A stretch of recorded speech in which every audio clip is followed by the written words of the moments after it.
Hi, so this is a screencast on how to create a screencast, which allows you to have a virtual classroom from home or from any other location that you find comfortable. And that's a really important thing to note here. I am doing this in a comfortable space. I am at home.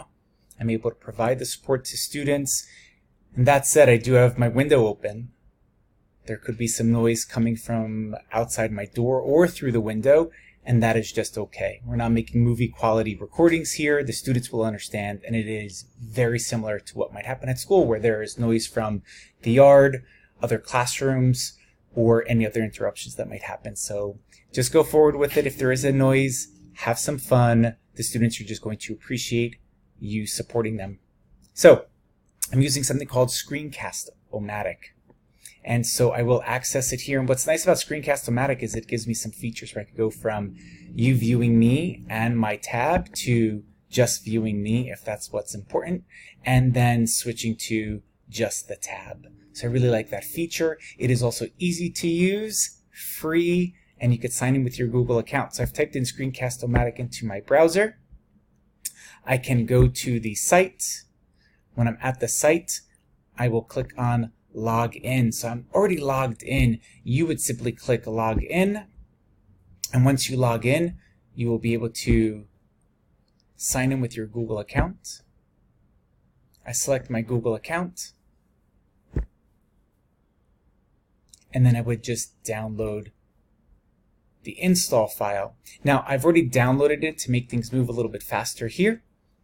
Once it is downloaded, you can open it. So I have it in my downloads folder. I'm going to open it.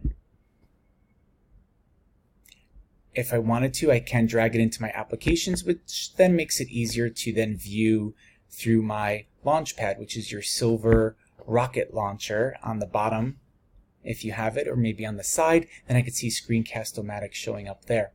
So to record, I would simply click on Start Recorder. I'm already recording, so if I did click it, it would say you already have a session open. And then once it starts recording, I'm able to select whether I want my face or a full image from the camera, both my tab or the camera, and the camera, or then just the tab. When I'm done, on the bottom left-hand side, I'll see a pause button in red. It's showing me the time as well. You could click pause, then gives you the option to stop the recording, edit the recording if you needed to, and it's very basic editing, and then sharing it. So I can save it to my computer and then upload it to Google Drive. Google Classroom then is an easy way to share it, or I can share it through my class YouTube account. So if you need any further support with it, please let me know, or Bruce. It is one of our upcoming iSpace sessions, so November 27th, we'll have Screencasts 101 and 201 to meet everyone's needs. Please reach out, email me if you need any further support. I look forward to supporting you with your virtual classrooms. Thank you.